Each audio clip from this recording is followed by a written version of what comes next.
Olá, eu sou Admar Concon Filho e este é o canal da Clínica Concon. Aqui nós temos especialistas de diversas áreas da saúde, em várias especialidades, que explicarão para vocês muito dos problemas, das doenças existentes e como ter um tratamento adequado. E ainda, como fazer para ter uma rotina mais saudável, com melhor qualidade de vida. Hoje, nós temos a honra de ter aqui presente o Dr. Marcelo Amade Camargo.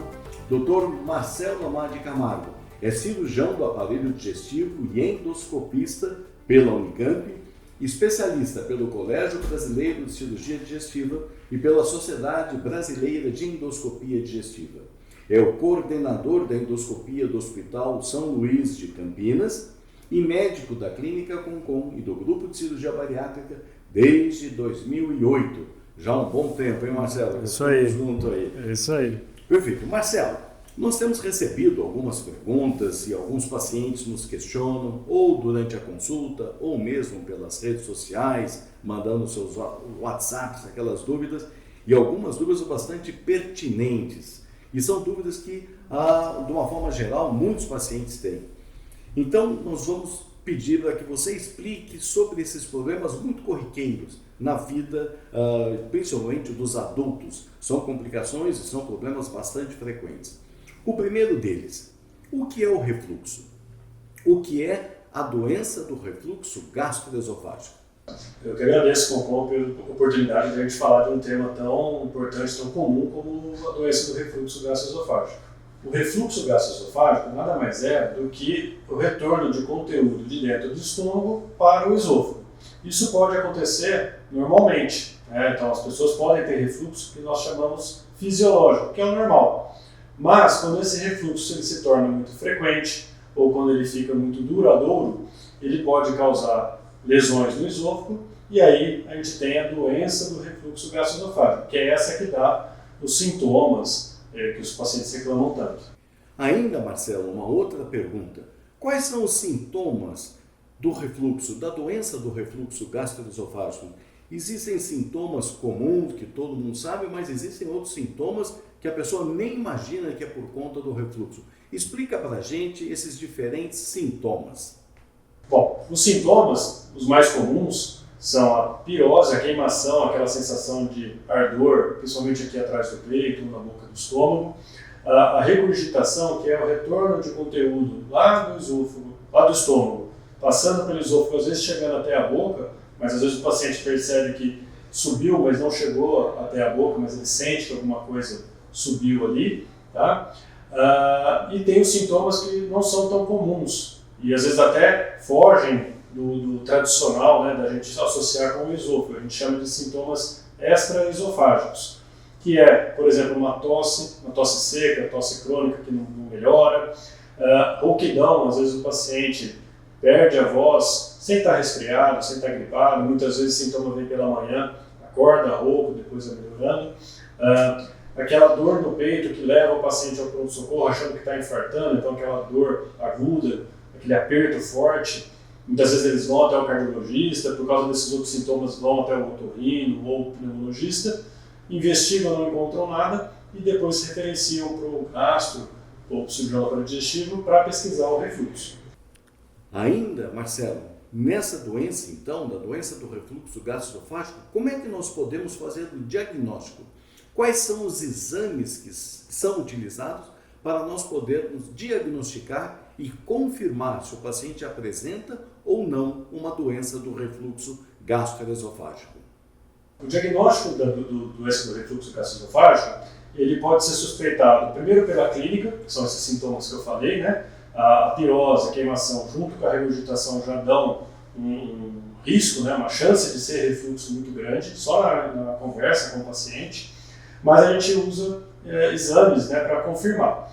O mais tradicional, o mais comum é a endoscopia digestiva alta, que vai analisar o esôfago e vai ver as feridas, né, as erosões causadas pelo refluxo. Isso a gente chama de esofagite. E a esofagite tem vários graus, né? O grau A, que é o mais leve, o B, o C, até o grau D, que é o mais grave. Tá? Só que além da endoscopia, muitas vezes a gente pode precisar de outros exames. Então existe exame feito com raio-x contrastado, o paciente toma um contraste e bate chapas de raio-x para ver se aquele contraste desceu para o estômago e depois voltou para o esôfago. Existem exames de cintilografia, que é a medicina nuclear para pesquisar refluxo, e existe o exame mais específico, mais indicado para a pesquisa de refluxo, que é a pH-metria, que é aquele sensor que é colocado, uma sondinha fininha, passa pelo nariz, fica posicionado no esôfago e mede a acidez no esôfago por 24 horas.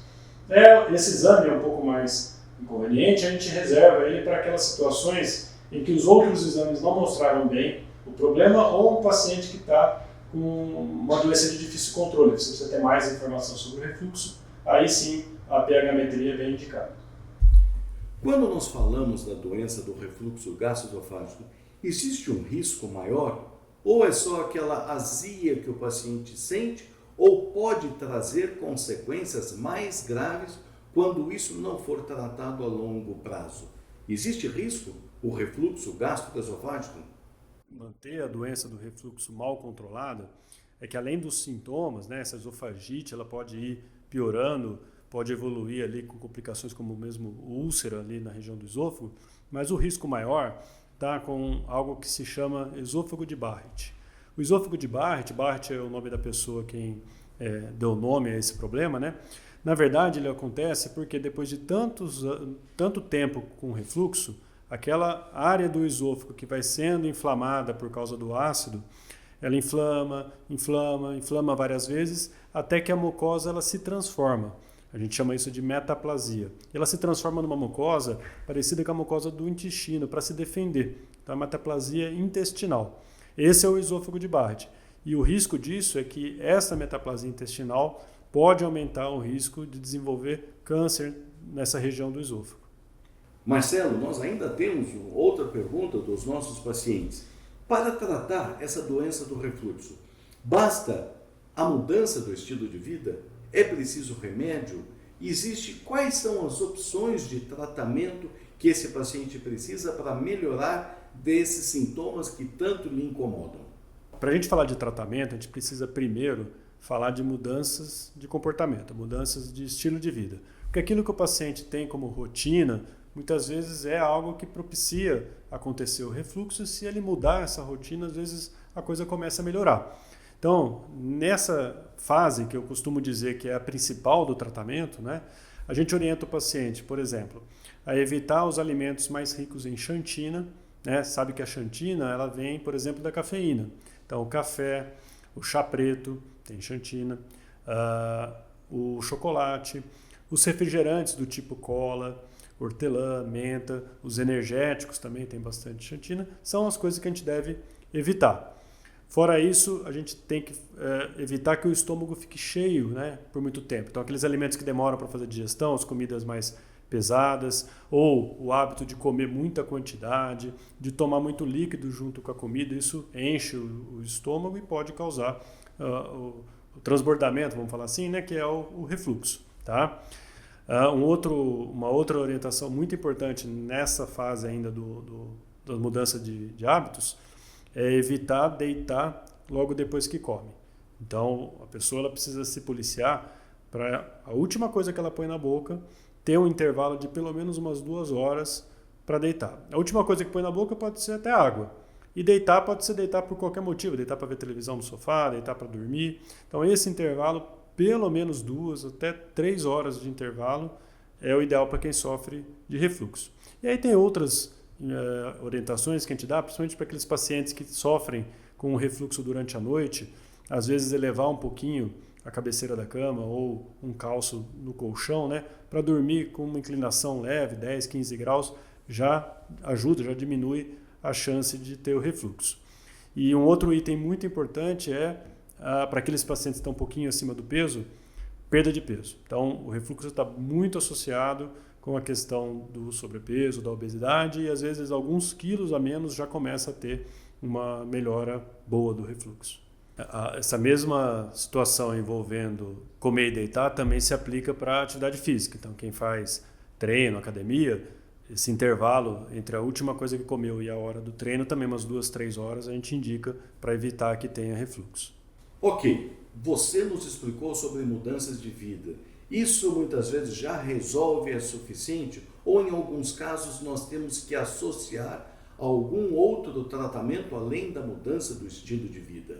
Então, como eu disse antes, essa situação da mudança de comportamento é o principal. E aí vai entrar o tratamento propriamente dito para resolver as consequências do refluxo, que é a esofagite, como a gente falou antes, né? Então, a primeira opção é tratamento com medicamento. Então, tem alguns medicamentos que diminuem a produção de ácido no estômago, que são os inibidores de bomba de prótons. Tem alguns medicamentos que aceleram o esvaziamento do estômago, que podem ser usados para tratar o refluxo. Tá?